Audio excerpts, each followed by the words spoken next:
요즘 식당 가기 무섭죠? 오늘 점심에 저는 평양냉면 먹었는데 한 그릇에 15,000원, 사리는 8,000원, 만원 이하로 먹을 게 별로 없어요. 그나마 한국은 사정이 나은 편이에요. 미국, 유럽에선 햄버거 하나만 먹어도 만원은 그냥 깨집니다. 식당 가면 세금과 팁도 별도로 내야죠. 특히 미국에선 요즘 팁을 밥값의 최소 15%, 서빙할 사람이 부족해서 음식 가져다 주는 것만도 땡큐. 미국인들 벌이가 좋다고는 하지만 부담 당연히 되겠죠. 그래서 요즘 미국인들도 식사에 대한 고민이 있어요. 어떻게 하면 저렴하게 그리고 맛있게 한 끼 먹을까 하는. 가성비로 먹을 땐 보통 샌드위치 많이 먹어요. 빵에 햄 같은 거 넣고, 아니면 도넛 하나 들고 커피 한 잔. 그런데 요즘 이런 거 말고 신종 음식이 뜨고 있다고 합니다. 바로 라면입니다. 라면은 그동안 미국에서 주로 아시아인들이나 사 먹는 일종의 틈새 상품, 메인 디시는 아니었는데 고물가 때문인지 미국인들 사이에서 꽤 인기라고 해요. 한국이나 미국이나 라면은 저렴해서 봉지 라면 하나에 1,500원 정도면 삽니다. 미국인들 덩치가 좀 크니까 2개 끓여 먹는다고 해도 3,000원, 도넛 하나 가격이에요. 미국 라면 시장에선 특히 한국의 농심 라면이 굉장히 잘 팔리고 있다는데요. 원래 미국 라면 시장은 도요스이산, 니신 같은 일본 회사들이 꽉 잡고 있었는데 농심이 미국 시장을 흔들어 놓고 있습니다. 이번 주제는 라면은 미국인도 못 참지, 농심입니다. 농심은 롯데와 한 뿌리죠. 롯데 창업주 신격호 회장의 동생이 농심을 창업했습니다. 신춘호 회장인데요. 1965년 회사를 세웠어요. 원래 이름이 농심은 아니었고 롯데공업이었어요. 많이 알려진 일화지만 신춘호 회장은 형인 신격호 회장과 사업하는 내내 사이가 굉장히 안 좋았어요. 창업 때부터 꼬였죠. 신춘호 회장이 라면 사업을 제안했더니 신격호 회장이 단칼에 안 돼! 이렇게 거절했다고 합니다. 그래도 하겠다고 기어코 했더니 그럼 회사 이름에서 롯데 빼라. 그래서 농심으로 이름을 바꿨다는 말이 있어요. 농심은 농부의 마음이란 뜻입니다. 농심이 라면 사업 잘하고 있었는데 롯데가 2010년 롯데 라면으로 농심을 위협한 적도 있습니다. 롯데 라면이 잘 되진 않았지만 신춘호 회장 입장에선 동생이 라면 사업 딸랑 하는데 도와는 못 줄 망정 어떻게 그러냐 할 법하죠. 신격호 회장이 2020년 초에 돌아가셨는데 신춘호 회장은 장례식장에 끝내 찾아오지 않았습니다. 저도 이때 장례식장에 있었는데 신격호 회장의 다른 형제들은 봤던 기억이 납니다. 물론 신춘호 회장이 그때 너무 고령이라 안 간 것이 아니라 못 간 것일 수도 있어요. 어쨌든 죽기 전까지 화해는 안 했습니다. 신춘호 회장 나름 소신, 나쁘게 말하면 고집이 있는데 이 소신이 지금의 농심을 만든 것으로 볼 수 있어요. 신춘호 회장은 대외 활동 거의 안 하고 오로지 회사 경영에만 집중했어요. MBTI 검사를 했으면 INTJ? 전략가 유형이 왠지 나왔을 것 같은. 농심의 최대 히트작인 신라면의 경우 이름부터 컨셉, 심지어 광고 카피까지 신춘호 회장이 직접 주도했다고 하죠. 예컨대 사나이 울리는 신라면, 사나이 울리는 신라면, 이게 신춘호 회장의 작품이라고 해요. 또 농심의 과자들은 감자깡, 양파깡, 옥수수깡 같은 깡 시리즈로 유명한데 1970년대 나온 새우깡에서 시작이 됐거든요. 이 새우깡을 신춘호 회장이 직접 장명했다고 하죠. 새우깡, 지금 들으면 별 감흥은 없는데 당시엔 꽤 파격적이었다고 하던데, 깡하면 카드깡, 와리깡 이런 거 생각나는 분들도 있죠. 확실한 건 비가 지은 건 아니에요. 왜 1일 1강을 해요? 하루에 3강 정도는 해야지. 농심이 국내 라면 시장에서 1위를 굳힌 사건이 있었는데 1989년 불거진 일명 우지 쇠기름 파동이었습니다. 당시 농심과 라면 1위를 다퉜던 삼양식품이 미국에선 식용이 금지된 공업용 우지로 라면을 튀겼다. 이 사실이 알려져 국민들의 공분을 샀습니다. 농심은 일찌감치 우지 대신 식물성 팜유를 썼기 때문에 반사이익을 봅니다. 사실 그 전부터 농심 라면은 선풍적인 인기를 끌었어요. 1982년 너구리 한 마리 몰고 가세요.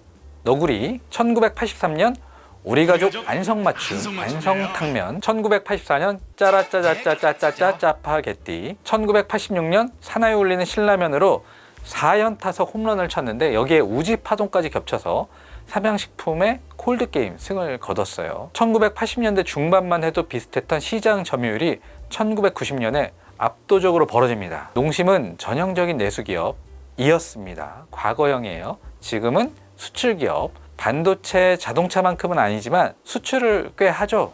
2022년 농심 매출이 3조 원을 조금 넘었는데 이 중 해외 비중이 30% 가까이 합니다. 9천억 원 넘는 매출이 해외에서 나왔어요. 특히 북미 지역의 성장세가 두드러지는데 미국에서 5천억 원 가까운 매출이 터졌습니다. 캐나다까지 합하면 5,600억 원에 달했어요. 북미 지역의 작년 매출 증가율은 39%, 같은 기간 농심 전체 매출 증가율이 17.5%였는데 여기에 비해 2배 이상 높아요. 농심의 해외 매출이 과거에는 중국, 일본, 동남아 위주였는데 지금은 완전히 바뀌어서 북미가 주력 시장입니다. 중국, 일본, 동남아 다 더해도 미국 하나 못 이겨요. 미국의 라면 시장, 농심이 가기 전에는 일본 기업들 차지였어요. 농심은 후발주자로 들어갔는데 현재 시장 점유율 2위까지 치고 올라갔습니다. 1등 토요스이산 점유율이 50% 가까이 하는데 농심이 이걸 잡겠다는 목표를 세웠습니다.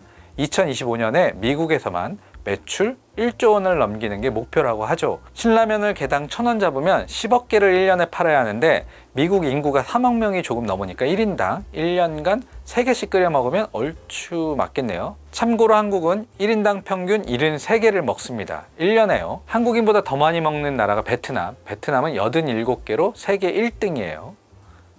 베트남은 왜 이렇게 많이 먹지? 농심은 2005년 미국에 라면 공장을 지었는데 주문이 밀려들어서 지난해 두 번째 공장을 또 지었습니다.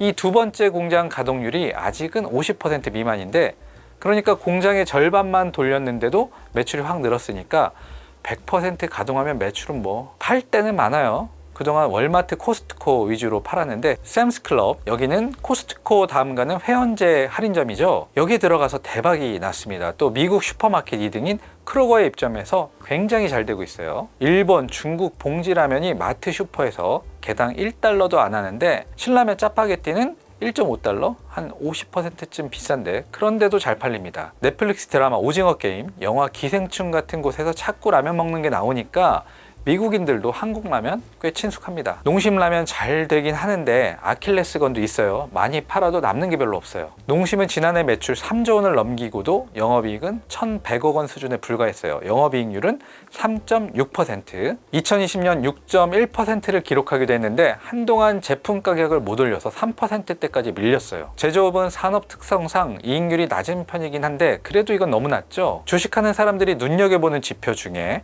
자기 자본 이익률 ROE라는 것이 있는데 내 돈 100원 넣으면 얼마 벌어줄래 하는 개념인데 농심의 ROE는 5% 안팎에 불과해요. 100원 넣으면 1년에 5원 벌어준다. 은행 이자보다 좀 많긴 한데 뭔가 아쉽죠. 우량 채권도 연 5% 이자 많이 주는데 죽어라 고생해서 5%면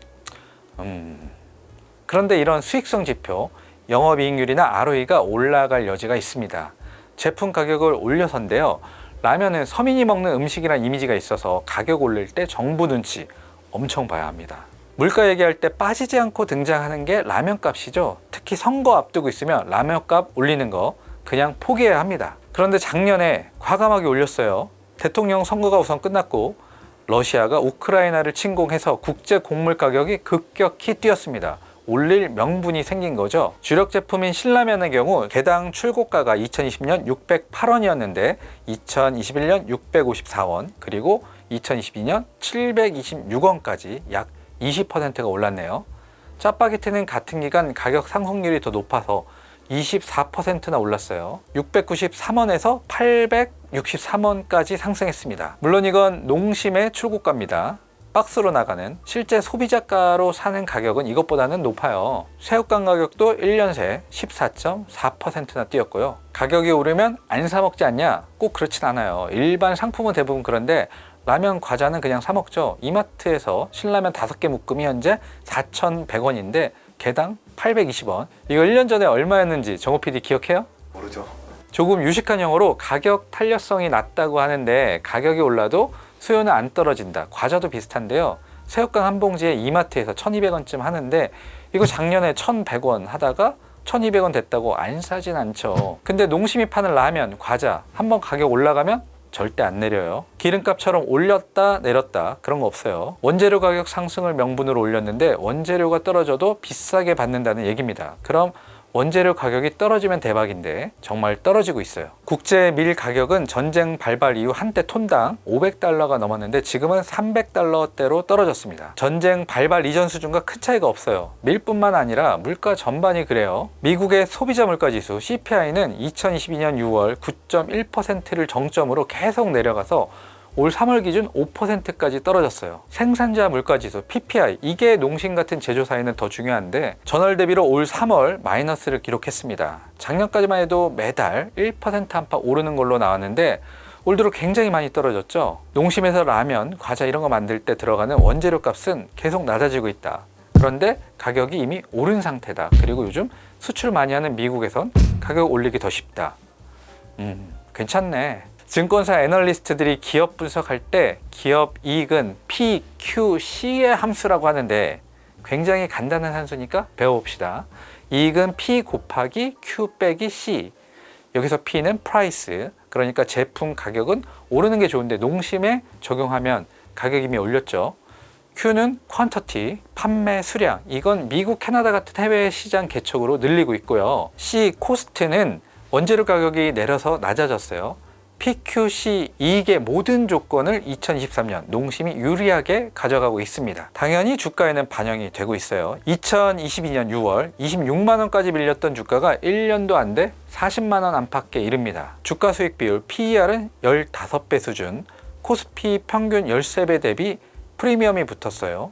주가가 싸진 않아요. 근데 더 오른다. 프리미엄 더 줄 수 있다. 이런 주장도 나옵니다. 수출을 많이 하니까 해외 식품 기업 주가와 비교해야 한다는 논리인데요. 농심이 미국에서 경쟁하는 도요스이산 PER이 20배 안팎 하거든요. 농심이 PER 20배 받으면 단순 계산으로 25%는 오를 수 있다. 이건 증권사 분석이니까 참조만 하시고요. 신춘호 회장의 뒤를 이어 농심을 이끌고 있는 신동원 회장은 올 초 신년사에서 이런 말을 했어요. 글로벌 사업 확장은 시대적 과제다. 또 기존 사업과 시너지 효과를 낼 수 있는 기업 인수합병도 적극 검토하겠다. 총수가 한 말이니까 의미가 있죠. 미국이나 멕시코에 해외 공장도 짓겠다. 직접 하다가 안 되면 다른 회사 인수할 예정이다. 지금 눈여겨보고 있어. 이렇게 들려요. 해외 M&A를 위한 태스크포스 팀을 운영하고 있다는 말도 들립니다. 농심이 세계 라면 시장 정복할 날이 머지않은 것 같습니다. 개인적으로 저는 농심 과자도 정말 좋아하는데 수미칩, 쫄병순의 꿀꽈배기 정말 맛있지 않아요? 하나만 사주십시오. 하나 사줄게요. 네. 농심 과자도 해외에서 대박 내길 기원해 봅니다. 라면 한류 일으킨 농심 얼마나 더 성장할지 눈여겨보겠어.